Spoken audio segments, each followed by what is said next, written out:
I will put my law within them, and I will write it on their hearts, and I will be their God, and they shall be my people.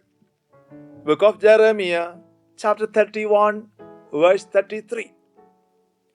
ഞാൻ എൻ്റെ നിയമം അവരുടെ ഉള്ളിൽ നിക്ഷേപിക്കും, അവരുടെ ഹൃദയത്തിൽ എഴുതും. ഞാൻ അവരുടെ ദൈവവും അവർ എൻ്റെ ജനവുമായിരിക്കും. ജെറമ്യ പ്രവാചകന്റെ പുസ്തകം 31 അധ്യായം 33 തിരുവചനം. സ്നേഹം നിറഞ്ഞവരെ, പച്ചകുത്തി നടക്കുന്ന ആളുകളെ കണ്ടിട്ട് കഴിഞ്ഞ ദിവസവും കൂടി ഒരു ചെറുപ്പക്കാരനെ കൊണ്ട് പച്ചകുത്തി അവൻ ഒരു നല്ലൊരു പെൺകുട്ടിയുടെ ചിത്രമൊക്കെ വരച്ചു വെച്ചിട്ടുണ്ട്.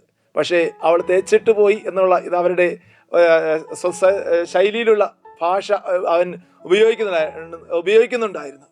പ്രിയപ്പെട്ടവരെ, ദൈവം ആഗ്രഹിക്കുന്നത് ഹൃദയത്തിൽ നിന്ന് എഴുതി വയ്ക്കാനാണ്, വേറൊന്നും അവിടെ നിന്ന് ആഗ്രഹിക്കുന്നില്ല. നീ എൻ്റെയാണ് എന്നുള്ളൊരു അവബോധം നിന്നിൽ വന്നു കഴിഞ്ഞാൽ നീ വേറൊരു വഴിക്ക് പോകുകയില്ലെന്ന് ദൈവത്തിന് അറിയാം. അതുകൊണ്ട് നീ ദൈവത്തിൻ്റെ സ്വന്തമാണ്, നീ ദൈവത്തിൻ്റെ ഛായയാണ്, നീ ദൈവത്തിൻ്റെ സാദൃശ്യമാണ്.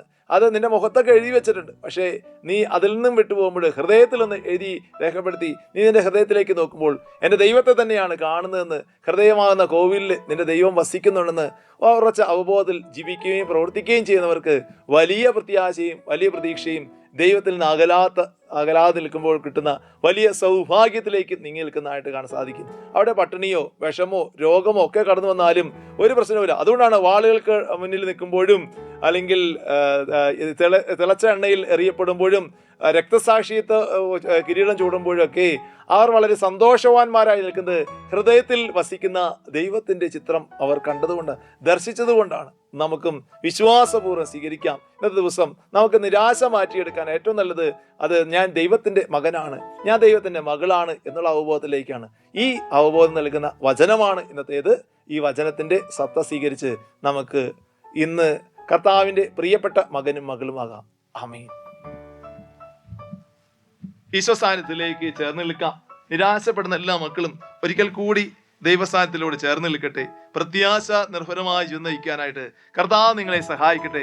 നിങ്ങളുടെ ശരീരത്തിൽ, നിങ്ങളുടെ മുഖത്ത് വെച്ചിരിക്കുന്നത് ദൈവത്തിൻ്റെ ഛായയാണ്, സാദൃശ്യമാണെന്ന് തിരിച്ചറിഞ്ഞുകൊണ്ട് ആ ദൈവിക ഛായയിലെ സാദൃശ്യത്തോടും അനുരൂപപ്പെട്ടുകൊണ്ട് തന്നെ വളർന്നു വരുവാനും കർത്താവിൻ്റെ സ്വന്തമായി തീരാനായിട്ട് ആഗ്രഹിച്ച് പ്രാർത്ഥിച്ചേ നിയോഗങ്ങളെയും പ്രാർത്ഥനകളെയും ദൈവസ്ഥാനത്തിൽ ചേർത്ത് വയ്ക്കുന്നു. പ്രത്യേകിച്ച് വിഷമം അനുഭവിക്കുന്ന, നിരാശ അനുഭവിക്കുന്ന മക്കളെ ചേർത്ത് പിടിച്ചുകൊണ്ട് ഇന്നത്തെ അനുഗ്രഹാശീർവാദം നൽകുന്നു. നമ്മുടെ കർത്താവ് ഈശോ മിശിഹായുടെ കൃപയും പിതാവിന്റെ സ്നേഹവും പരിശുദ്ധാത്മാവിന്റെ സഹവാസവും നാം എല്ലാവരും കൂടി ഉണ്ടാകുമാറാകട്ടെ, ഇപ്പോഴും എപ്പോഴും എന്നേക്കും. ആമേൻ. എല്ലാ നാമവും പാടിടും യേശു മാത്രം കർത്താവിന്. എല്ലാ മുട്ടും മടങ്ങും, എല്ലാ നാവും പാടിടും യേശു മാത്രം കർത്താവിന്.